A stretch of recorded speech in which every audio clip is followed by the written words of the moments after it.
Guys, thanks for booking in and coming along to tonight's workshop. 7 elements of a safe and effective running program. Now, why we're talking about running programs, obviously it's what I love to talk about most. You can ask my clients, I'm talking about easy weeks, hard weeks, things like that all the time. I've probably talked to most of you guys about it. I know that most of us, for most of the year, will run based on how we feel. So, there won't be a plan in mind. But I would prefer that most of us had an idea of what sort of speed we should be running at. Hey, that's all right. How are you? Good. So, most of us are running by speed. When we go out for a run, we're thinking, right, I feel good, so I'm going to run fast. Okay, often it doesn't go as well as we'd like.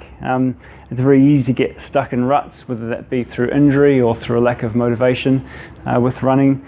Running can be a soul-destroying sport. Okay, we've probably all experienced it at some stage where we find ourselves in plateaus and unable to get any quicker. When we run by feel, we'll often have big. That's all right. It's going to have to be that, I think.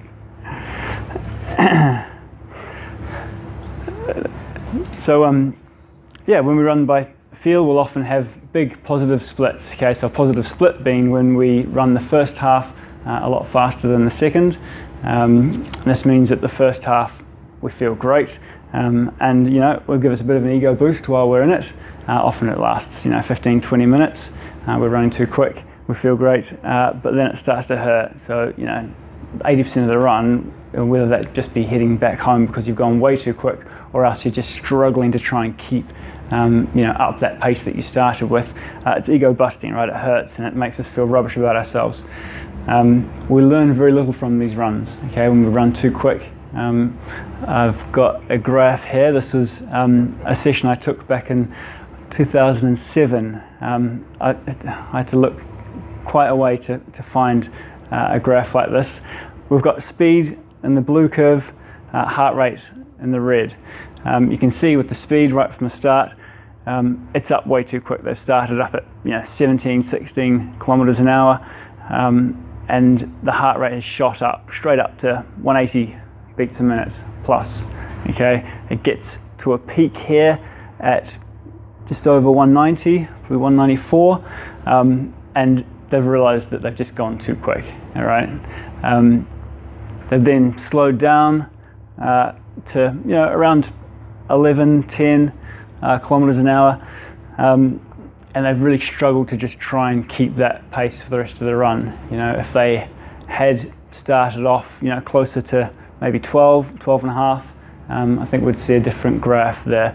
You can see towards the end they're really flagging. If we had a line here, we'd see it's a lot lower, and obviously the heart rate slowed down because they just can't run any faster.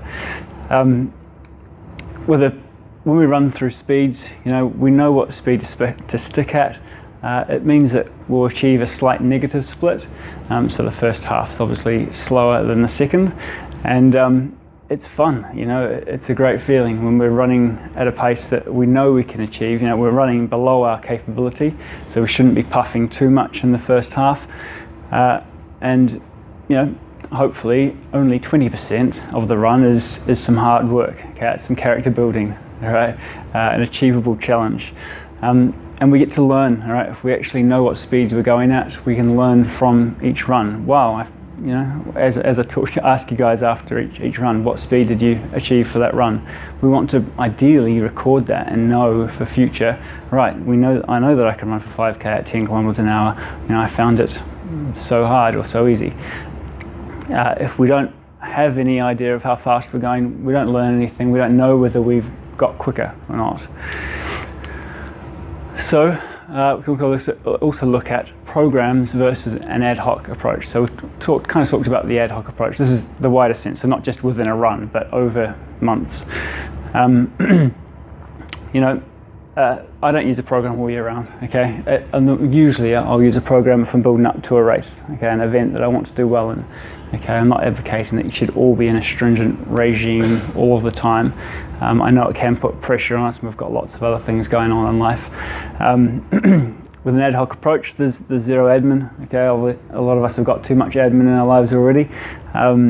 With the program, you know, they vary, all right? Some programs will ask you to do a lot. I know mine can do, but you know, there are easier admin programs as well, where you're just looking at what there is to do and then doing it, as opposed to recording things. Obviously, we learn a lot more by recording and then looking back on it later on. But with an ad hoc approach, we run when we feel good. So if we run one day and we push ourselves hard, we probably don't feel like running the next day, so we don't. Sometimes that's not the case. Some of us can be very motivated if we're coming back from a break, run when we don't feel like running, and often run ourselves into the ground. With the program, hopefully you've got set days of the week that you're running, you know, and say you've got 3 or 4 standard days that you're running. If the program is pitched right, then you should feel like running on the days that you're supposed to run, because you've had an easy day between each run, and the run that you've done has not broken you. It's not been a maximum effort every time you go out for a training. It's hard to forecast improvements and notice improvements with an ad hoc approach. As we've talked about, you know, we don't record the speed, and it's hard to learn. All right. Whereas with the program, we know where it's going. We can see how it's going to get harder, and if we can keep up with it, then it tells us that we've improved. All right. It's also with an ad hoc approach, it's very easy to undercook yourself for a race. Right. So I don't know how many of you have been through this, but signed up for a half marathon, maybe even a 10K, and obviously a lot of people undercook themselves for marathons. They've just not done the distance beforehand. They haven't set out a plan of how their mileage is going to increase week to week, and the legs just go. You know, we have to teach our muscles to store enough energy in order to cover the distance that we're going to run. And you know, whereas with a program, you know, we've got a known capacity. We've had the training runs to build up to it, and if we've stuck to that, then it should be very capable, assuming that we keep to the right speeds. So the aims of any running program, obviously we want to achieve regular personal bests. It's probably one of the best feelings you can get in running, and it can only happen if you know, we're not trying to go for personal bests every time we run. Okay, we want to spend less time in pain, and by pain, you know, we all get that puffing pain, and sometimes that feels good. But obviously you don't want to be injured. That's an obvious pain, but also just that pain of running and putting up the hurt on yourself. You know, we've all felt it. We want to spend less time doing that, but still get good results, and it can be achieved. All right, but it takes a kind of a broader strategy as opposed to just approaching each run as it comes. And you know, if we do pace things well, we'll spend more time in the zone. You may have heard the term. It's basically that time where, you know, you're totally focused on what you're doing, and you feel great. There may be pain, but it's just expected pain because you've done it before, and you know that there's a challenge. You're going to have to really push yourself in that last 500 meters, and that's going to be your PB. But it's achievable, and you know, if you had set your sights too high, you may get into the zone for a certain period of the run, but you break. You know, you can't hack it, because you've set your sights too high and you're quickly out of the zone. All right. Now the CRC Progressive Running Program, I thought this was a good opportunity just to talk about it a little bit. You know, I kind of talk about it with people on a one-to-one basis, and that we have, you know, a 14-week sort of cycle that we're using. Obviously, this being orientation week, last week being time trial week. Next week we start our 12-week periodized plan. So obviously the idea is the more trainings you come to, the more basically free periodized training you get. Okay, so you find yourself in a program already. I was really hoping that the little laser pointer would work, but as soon as I put it on the TV screen, Technology, yeah. But what we can see here, so this was basically the first 14 weeks starting back in January. We had O week before the 27th, time trial week after that, and then we went into, if you see the load here, it's basically just a 1 to 10 ratio of how hard the week was, or how hard we wanted the week to be for you. Load being intensity times volume. Okay, so intensity is basically speed versus kilometers. Week 1, easy, should be really easy, should be fun, just a chance to enjoy running, get to know people. Progressing for 3 weeks, and then we're cutting back on week 4, so that's our first easy week. Again, we have another couple of easy weeks before we get further in. We'll talk more about easy weeks and hard weeks. We've got the Tuesday column with the technique and intervals. Thursday is our tempo run. We drop the technique work after 6 weeks, and we just focus on the intervals. So our first element, getting started with the right intensity. Yeah, no pain, no gain.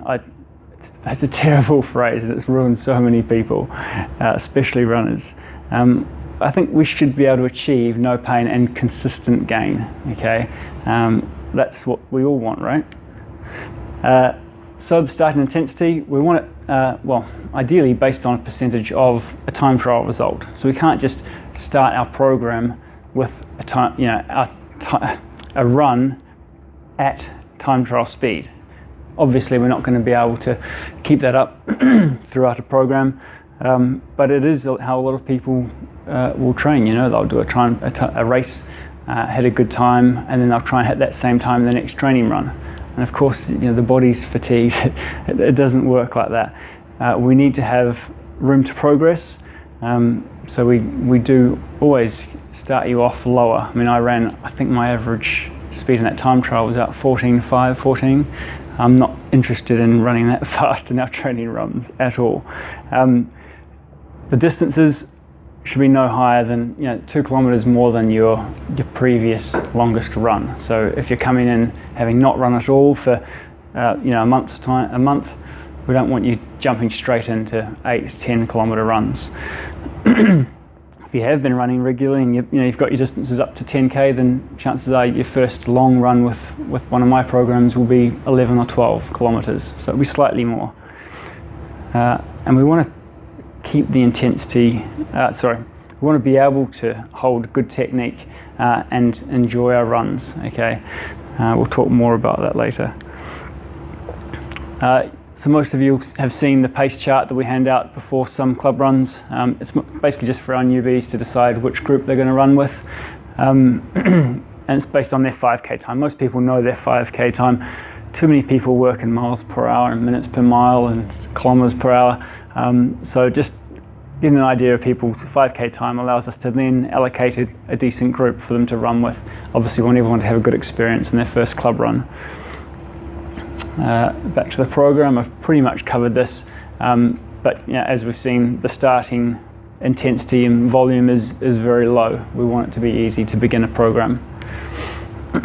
Element 2 is gradual progression. Oh right, yeah, so this is basically 3 different situations. Obviously for each situation we want to have our easy weeks and our hard weeks. So you can see here they should all match the intent. There should be climbing weeks and drop back weeks. I don't know how many of you can see the numbers or not, but what have we got? So here we go. So it's starting from a different distance. If we were only capable of running, or if we'd only run say 4 kilometers or 5 kilometers, and we're asking for a program that's going to build us up to a half marathon, okay, so the race being the half marathon, if we have only covered 4 kilometers in the past, the first long run is likely to be around 6 kilometers. Okay, we can see here that we're going to jump up by 2 kilometers per week, have a drop back week, 3 kilometers per week for 1 week, and then another drop back week, and then we're right up into the crux of it. So for any half marathon, we really want to be hitting 18 kilometers in a couple of weeks beforehand, before the race, 15 the weekend before the race. But obviously the higher our distances before we start the program, so if we're up at 10, it makes it a lot easier to get up to that 18 kilometre mark. And it might even mean that obviously with this one we've managed to get up to 18 4 weeks out from the race, so that when we do it the second time it's easier. We can actually go faster in that second time that we've hit 18 kilometres. That was really a magic distance for me with the half marathon. That's another way to look at it. If we've only given ourselves 8 weeks to build up to a half marathon, I've set the consistent being we've all run say 7 or 8 kilometres before deciding, hey, I want to run a half marathon. But if we decide that we want to run a half marathon and we've only got 8 weeks left, you can see here we're jumping up by 3 kilometres every weekend if we still want to give ourselves an easy week in that time, and then again it's up by 2 kilometres after that. Not giving yourself enough time. I mean, I get people asking for programs, 6, 8 weeks, even 10 weeks from a marathon. People ask me, I don't do much running, but I've signed up for a marathon and it's in 10 weeks. And you just want to be able to show them something like this to say, look how cushy it could be if you'd come to me 16 weeks before the race. And that's my ideal duration to build up to a half marathon. I know it depends on what you've done before starting the program, what your distances have been, but it's just the more time you give yourself, the much easier it is, and the much more fun it is. The runs are so much easier. It really hurts to jump up by 3 or more kilometres, from one long run to the next. So for all that gradual progression, we just want to jump up by no more than 2 kilometres or 1.5 miles per week on that long run. And we don't want to increase the speed by too much either in any given session. Increasing it by more than half a kilometre or 0.3 of a mile per hour can really make the next run much harder than we want it to be, assuming that you haven't dropped the distance back. Okay, you can jumping up a distance and dropping back speed can be a very safe and good thing to do, or doing it the other way around, increasing speed and dropping back distance. But we don't want to be doing both in our next session. And we're just looking at progressing things in weeks, not just when we're feeling good. Okay. Again, we want to, if we listen to how we're feeling too much, we can find ourselves running too hard and running ourselves into the ground. So element 3, we want a program to have an emphasis on recovery. Okay, gains do happen when we're recovering, not while we're running. Okay, that's when the damage is done. We'll talk about how to make more of the training, but we all know that recovery is important, and we spend a lot more time recovering than we do spend training. But how good that recovery is very variable. So, a key way is to schedule in recovery weeks. Okay, so it's not an opportunity to skip trainings or drop the number you're doing. I see recovery weeks as an opportunity just to drop back, around 5%. So it could be, decreasing the speed back or dropping the duration back 5 minutes or so on your runs for that particular week. We've got to resist the urge. An easy week, it's very often after a hard week, especially if we haven't been pushed as hard as we'd like, there's always an urge to find out what you can do in easy week, especially if you've had, say, the first 4 days of the week as easy week. You might have run a couple of runs in that time, and then come Saturday you're feeling so damn good because you've had 4 or 5 days of easy training that you want to blast whatever run you've got planned for the weekend, but then you've got to go into that rebuilding phase, and if you bash yourself on the last day of your easy week, then you're going to find that harder to deal with.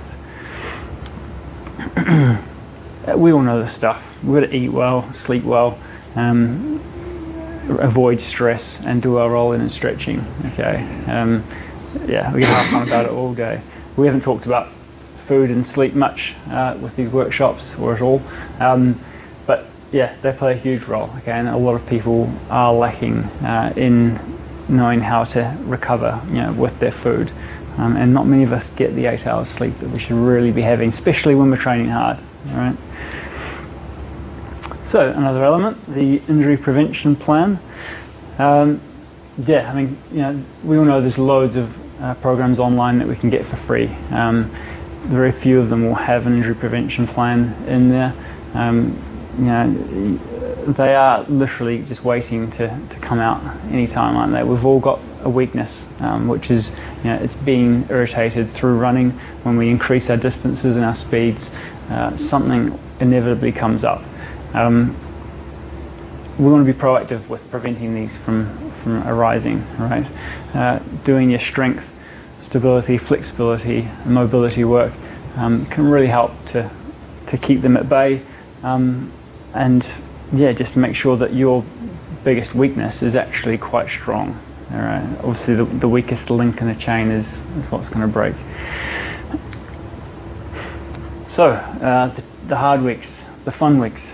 You know, if you followed your program well, the hard weeks should be hard, but you should be prepared for them. You know, you've built up your distances and all your speeds to deal with the hard weeks. Okay, we want you to finish your hard weeks feeling pretty shattered. Okay, feeling like, you know, you've earned an easy week. We don't want you just constantly feeling like you're at the same level every Sunday. You know, you've had the same sort of a week of training. It should be, God, I know I've had a hard week. I was running faster than I've ever run before, and I feel great because I've done it, but I need to go to bed now. All right.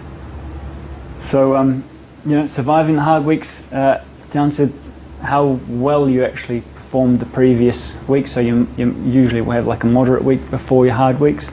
If you've done that properly and not, you know, pushed yourself harder than you should have, then you should, as I said, you should feel good. You should feel like hard week is an achievable challenge. We know your training nutrition is important. We've got to make sure that you've actually got some energy in you to perform your runs, because each of them should push you. You know, every interval training you're thinking, right, I know that the last 2 reps of this set are going to be hard work. I'm going to have to dig deep. The last thing you want is to have some hunger pangs, you know, halfway through a session. Your concentration goes, and you know, obviously you've got to be taking on your protein, because if you're not, then your muscles aren't going to recover as fast, and you know, we should expect some muscle soreness in a hard week. Okay. Sleep, yeah, that's when the repair happens. We've got to try and get good quality sleep if you can. Blood sugar balance has a huge role to play with that, so if you're having too much coffee, stimulants, sugar through the day, then often we'll find ourselves waking up in the night because finally our cortisol levels have risen up to good levels, and then all of a sudden we're awake because we've got, you know, these good hormones happening in our body, but it's at 3 in the morning, and you know, at 3 in the afternoon we've been feeling rubbish because we haven't been eating properly all morning or at lunchtime. Again, obviously, in the hard weeks there needs to be even more rolling and stretching to keep the weaknesses at bay. It's often a time that we can afford to maybe drop back on the strength work, but especially if you're doing, you know, full body training, I wouldn't back off the injury prevention specific exercises. You know, if you're doing some glute med work and stability work, but the stuff that's really draining your stores, you know, making it harder to perform your hard runs, sometimes you may need to drop back on those. They're not as important, right, as hitting your speeds in your fast runs. So yeah, again, you should learn a lot in your hard weeks. Okay, the long runs, that is effectively when you're finding out, right, so I can run 18 kilometers and this is the speed I managed for it, and it killed me. Okay, but this is how I want to feel it after my race. I want to feel like, you know, I knew that this was the speed I needed to hit, and today I've learned that I can achieve that. And you know, once I've had my taper, I know that I'm going to be able to do it even faster. Okay, so you'll learn a lot more from your hard weeks if you've built up to them properly and stuck to them, and you know, achieved each run the way it was set out to happen. So yeah, as I mentioned, running posture, technique, it really needs to remain priority. You know, obviously in the hard weeks, the hard runs, that's when the posture can start to suffer. We know that when we're low on energy, if we're breathing hard, it is much harder to focus on our posture.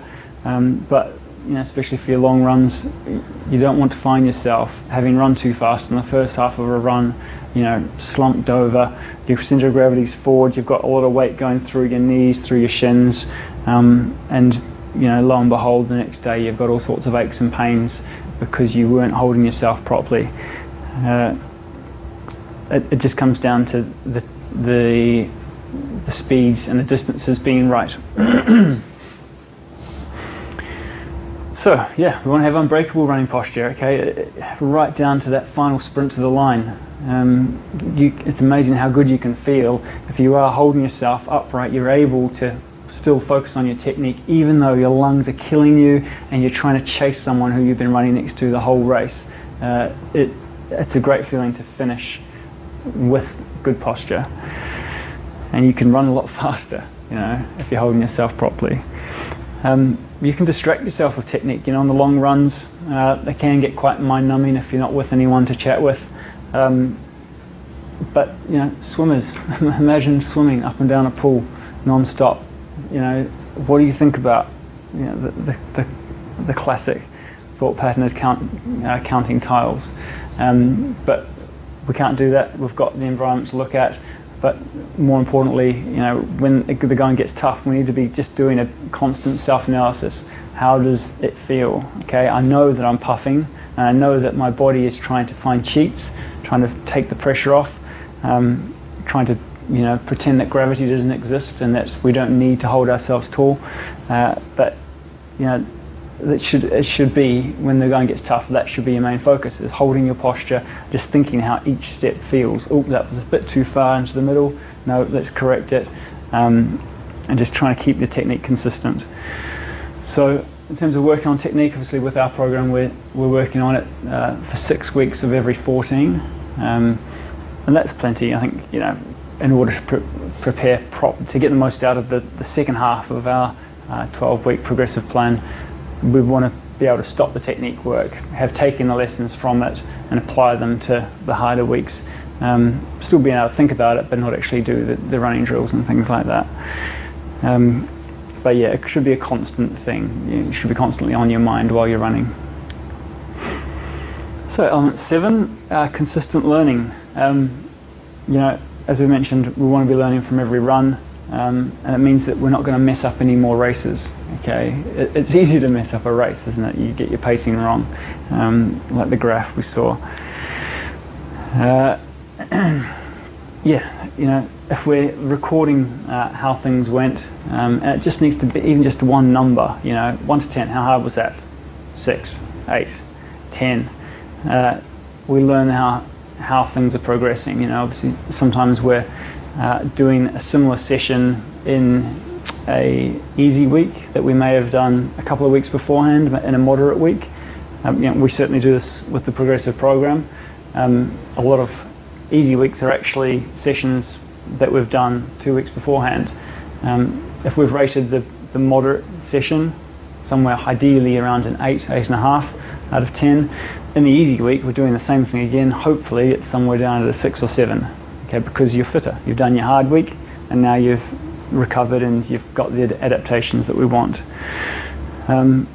Ideally a program should adapt as required. Okay, so if you get a program off the internet, it'll be a printout. You download it, print it out.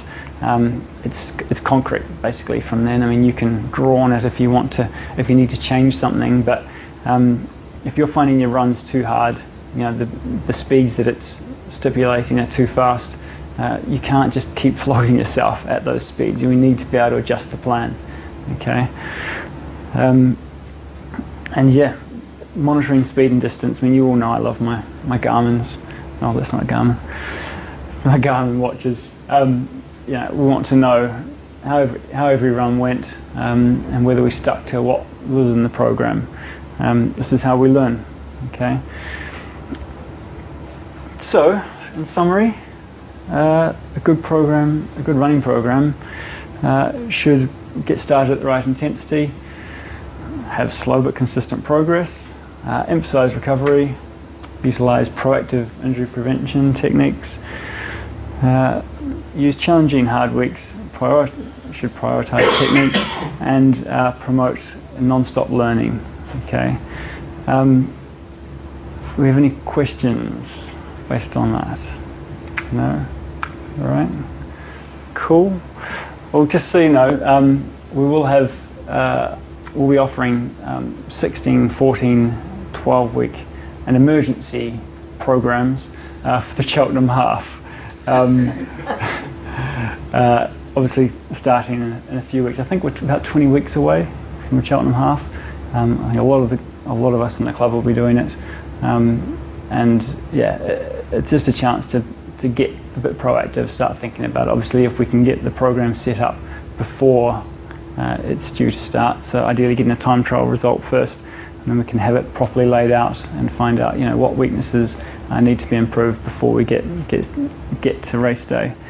But yeah, thanks for coming, and we can all get ready for a run now. I haven't got a question, I've just got a comment. Sure. Because obviously I've been coming on and off for most of the 12 weeks, but as a sort of reluctant runner and somebody, you know, who isn't a runner, and there's obviously people here who are good runners and things like that. Seeing what you've done today, I can see all the little bits that you've been saying each week, but I perhaps didn't take them in, and I was always on the left-hand side of the column, if you know what I mean. I was still doing all the things wrong, and so I think for a lot of people, what you've set out today should happen right at the beginning, because I found this invaluable tonight, to recognise in myself what I've been doing wrong, and I think for the next 12 weeks I'll be able to go into it in a far better frame of mind and get that progress going. No, I want to publish the program, to be honest. Yeah, obviously part of me, that competitive side of me, is thinking who's going to look at this, who's going to know what we're doing each week. But you know, ideally we'd have this on the website and newsletters, so that people realise, oh, there's actually a reason to come to each training, because it's part of a wider plan. And you know, we got some great results from the time trials this week. I think the average improvement was about 2 minutes on, you know, from the guys we had, and we had some fast runners there. And we had some not so fast runners, but we also had some people who were injured through that 12-week span, and still the average was a 2-minute improvement over a 5k run. Now that is huge, right? We all would, you know, die for that sort of improvement on our half marathon 10k times, and this is a 5k time, so it's even more significant. So yeah, again, just the more trainings you come to, the better. All right. But yeah, thanks for that.